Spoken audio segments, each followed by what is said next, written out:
Oh, asa na yung mga traidor dyan? Yung mga makapili. Ha? Ano na nangyari sa ICC? Ha? Oh, na-freeze na lahat ng pera nila. Wala na silang magamit. Ano? Sinisisi nila ngayon yung ano. Bakit daw pinirist yung pera nila? Ano na daw yung soberanya ng Netherlands? Wala naman kayo kinikilalang soberanya eh. Yung dito nga sa Pilipinas, kinidnap niya yung presidente namin eh. Oh, si Tatay Digong, tinanggap nyo dyan, ay alam nyo yung kidnapping. Oh, may soberanya ba kayong ano, sinasabi? Wala. Bagay lang sa inyo yan, kasi abuso kayo.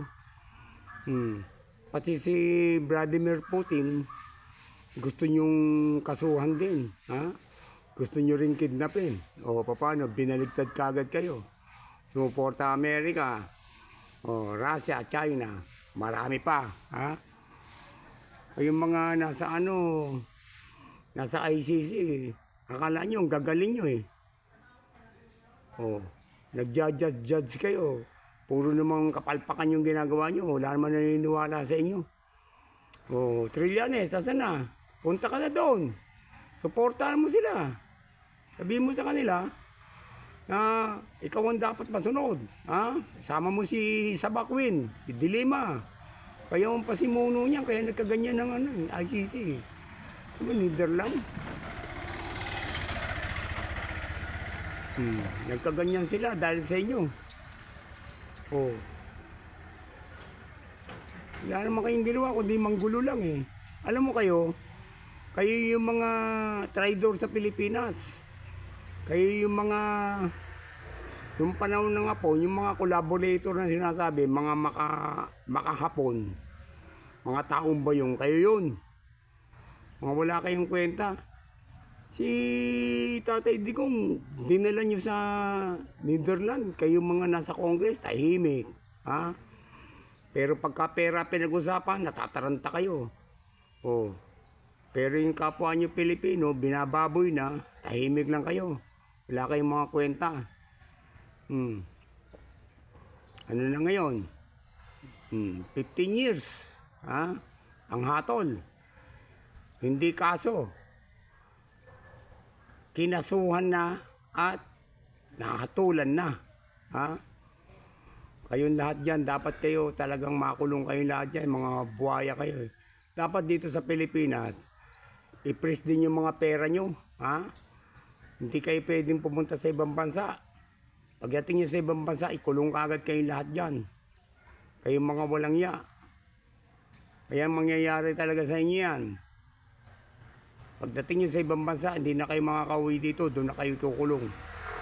Ikakadena yung mga paa nyo. Ha? Mga kamay nyo, nakakadena. Ha? May mga bola yung kadena.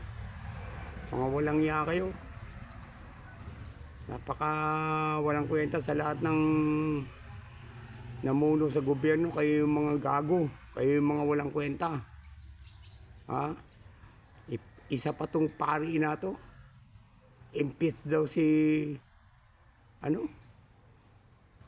VP Sara, Vice President Sara, impeach daw. Kaya ang pinagsasabi nito, gagamit ka pa ng abito ng simbahan, pati simbahan dinadamay mo. Personal mong problema yan, wag mo idamay yung simbahan. Sira pa lang ang ulo mo eh. Sasabihin mo na, di ba ikaw si Villanueva? Ha? Sira ang ulo mo, di ba? Bangag ka eh. Sino maniniwala sa'yo? Alam mo yung mga taong bangag, ang isip niyan, wala na. Luto na ang utak niyan. Kung ano na sinasabi niyan, bangag yan eh. Oh, paano na ngayon? Sabi mo, kung walang kasalanan, dapat humarap. Kanino harap? Sa'yo? Sa mga bangag harap? Di ba naman tagal-tagal na yan, pumunta na yan sa sa Congress? Nilapitan sila lahat doon, inisa-isa sila. O no nga. Sira pa lang ulo nito, magkano binayad sa'yo? Para magdadaldal dyan. Yung una, kay Digong, sabi mo, war on drug. O, nabayaran ka doon. Sino nagbayad sa'yo? Ha? Milyon ang binayad sa'yo? O, milyon ang binabayad. Eh ngayon, ito naman, BP Sara, binayaran ka rin. Sira pa lang ulo mo, pinagtatawanan ka na sa mga simbahan ha. Kung tunay kang pare, huwag ka na magmisa kasi nakakahiya. Tinatawanan ka na ng mga tao. Kinakarma na kayo ha. O. O Dilima, ano? O Barcos, pumunta kayo doon ha. Yung mga pera namin, ha? Dinala nyo doon, pinamigay nyo. Soli nyo na yung pera namin, mga ulol. Papadagdag pa kayo ng ano, sabihin nyo, nanloloko na naman kayo, sabihin nyo, kontrata, kung ano nung budget, mga ulol.